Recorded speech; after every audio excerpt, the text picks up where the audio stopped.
Assalamualaikum warahmatullahi wabarakatuh. Pelajar-pelajar sekalian, hari ini kita nak belajar tentang solat sunat dua hari raya. Pelajar-pelajar boleh buka pada muka surat 122 buku Pendidikan Islam tahun 6. Baik, solat Aidilfitri dan solat Aidiladha. Solat Aidilfitri ini telah kita sempurnakan pada bulan lepas pada 1 Syawal. Manakala solat Aidiladha kita akan tunaikan pada hari raya korban pada 10 Zulhijjah. Apa beza dia? Beza dia hanya pada waktu tu 1 Syawal dan juga 10 Zulhijjah. Manakala kaedah dia adalah kaedah yang sama. Solat sunat yang kedua-dua solat sunat hari raya ni adalah solat sunat 2 rakaat yang dilakukan bermula pada terbit matahari dan berakhir apabila gelincir matahari. Maksud dia pada 1 Syawal ni solat Aidilfitri, manakala solat Aidiladha pula pada 10 Zulhijjah. Bermula boleh ditunaikan start daripada terbit matahari dan berakhir sebelum kena tunaikan sebelum gelincirnya matahari. Tetapi afdalnya kalau nak lebih banyak pahala, maka kita perlu tunaikan dia ketika matahari naik pada kadar segalah. Maka entah akan tanya pula, kadar segalah tu rakat mana? So kadar segalah ni lebih kurang 30 minit selepas matahari naik. Selepas matahari terbit tu lebih kurang 30 minit. Maka afdal dia kita tunaikan lebih kurang pada pukul 8 lebih hingga pukul 9 lah. Baik. Itu yang pertama berkaitan dengan solat Aidilfitri dan juga solat Aidiladha. Yang kedua, panduan solat sunat Aidilfitri dan Aidiladha. Macam mana kita nak tunaikan sembahyang sunat hari raya ni? Okay. Lafaz ni ada yang pertama usolli sunata Aidilfitri rakaataini ma'muman lillahi ta'ala. Ini untuk sunat hari raya Aidilfitri ataupun sunat hari raya puasa. Maka sahaja aku solat sunat Aidilfitri 2 rakaat sebagai makmum kerana Allah Ta'ala, kalau kita sebagai makmum lah.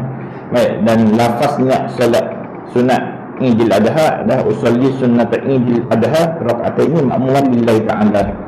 Sahaja aku solat sunat Aidiladha 2 rakaat sebagai makmum kerana Allah Ta'ala. Untuk lafaz niat solat sunat Aidiladha, solat sunat hari raya kurban. Baik, sebelum kita sembahyang sunat, ada juga beberapa amalan sunat yang boleh dilakukan sebelum menunaikan solat sunat Aidilfitri dan Aidiladha ni. Yang antara dia adalah mandi sunat hari raya. Mandi sunat hari raya. Dan juga untuk beza antara Aidilfitri dan Aidiladha ni, solat dia tu ada disunatkan. Untuk solat Aidilfitri ni sunat makan dulu sebelum solat, manakala untuk Aidiladha disunatkan pergi bersolat dulu sebelum kita makan. Baik, cara menunaikan solat sunat Aidilfitri dan Aidiladha. Pada rakaat pertama ni kita mulai dengan takbiratul ihram serta niat macam biasa. Dan juga membaca doa iftitah juga macam sama macam biasa. Beza dia adalah di nombor 3 ni. Beza daripada nombor solat biasa adalah nombor 3, melafazkan takbir sebanyak 7 kali dan diselangi dengan bacaan tasbih. Dia ni tak termasuk yang takbiratul ihram. Selepas takbiratul ihram baca doa iftitah, lepas tu baru takbir 7 kali. Selepas takbir Allahu Akbar, kita baca dengan subhanallah walhamdulillah wala ilaha illallah wallahu akbar. Kemudian takbir kali kedua, selangi lagi dengan subhanallah walhamdulillah wala ilaha illallah wallahu akbar. Takbir kali ketiga sampailah kali ke-6 takbir Allahu Akbar, subhanallah walhamdulillah wala ilaha illallah wallahu akbar, dan takbir kali ke-7 Allahu Akbar. Terus baca surah Al-Fatihah. Dan juga membaca surah selepas surah Al-Fatihah tu baca surah apa-apa lah. Tapi disunatkan kalau boleh membaca surah Al-A'la, sabbi isma rabbikal a'la. Yang ke-6nya kita solat macam biasa, sempurnakan selepas baca surah tu, rukuk macam biasa, iktidal macam biasa, sempurnakan rakaat pertama sehingga selesai. Maka kita bangun pula pada rakaat kedua. Di rakaat kedua pula kita mulai dengan takbiratul intiqalat. Takbir intiqalat ni takbir selepas kita mula-mula bangun lepas sujud ke rakaat kedua. Baik. Dan selepas tu kita akan lafazkan takbir 5 kali. Kalau di rakaat pertama 7 kali, di rakaat kedua kita akan takbir sebanyak 5 kali.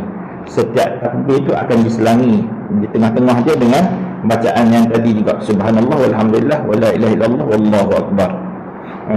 Selepas tu kita baca surah Al-Fatihah dan membaca surah apa-apa surah, tapi lebih afdal kalau kita baca surah Al-Ghasyiyah. Dan seterusnya kita akan solat macam biasa rakaat kedua sehinggalah tahiyat akhir dan salam. Itu saja untuk cara-cara menunaikan solat sunat Idul Fitri. Beza dia hanya di lafaz takbir.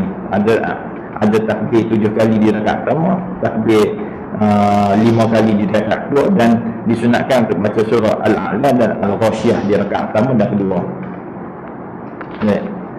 Dan selepas tu, selepas selesai solat, adanya khutbah hari raya. Kalau solat jemaah, kita khutbah sebelum solat. Tapi kalau solat hari raya, kita khutbah selepas solat. Selepas selesai solat, khatib akan naik ke mimbar untuk khutbah. Baik, hikmah solat sunat 2 hari raya. Kenapa Allah tuntut untuk kita menunaikan solat sunat 2 hari raya ni? Yang pertama, untuk menunjukkan kerjasama dan perpaduan dalam kalangan umat Islam. Sebab itu solat sunat hari raya ni dianjurkan, digalakkan untuk tunaikan secara berjemaah, terutamanya di masjid ataupun surau ataupun padang yang sesuai dah. Boleh solat secara bersorangan, tetapi lebih afdal untuk ditunaikan secara berjemaah. Yang keduanya, melahirkan rasa syukur atas nikmat punya Allah, sebab Allah yang bagi nikmat untuk kita berhari raya.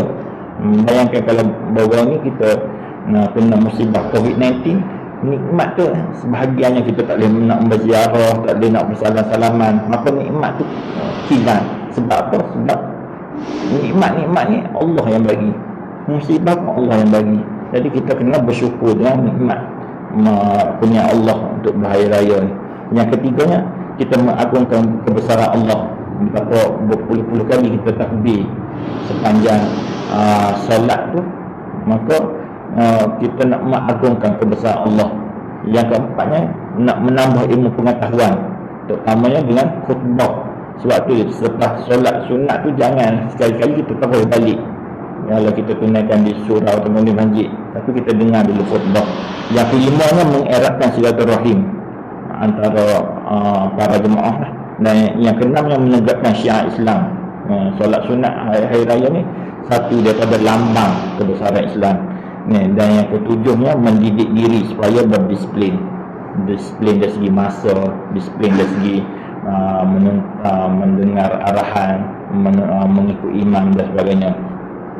Jadi rumusan daripada pembelajaran kita pada hari ini adalah solat sunat 2 hari raya ni mengandungi banyak hikmah seperti mana yang disebutkan sebentar tadi, dan sangat dituntut balik Islam, sehingga Rasulullah SAW tidak pernah meninggalkannya.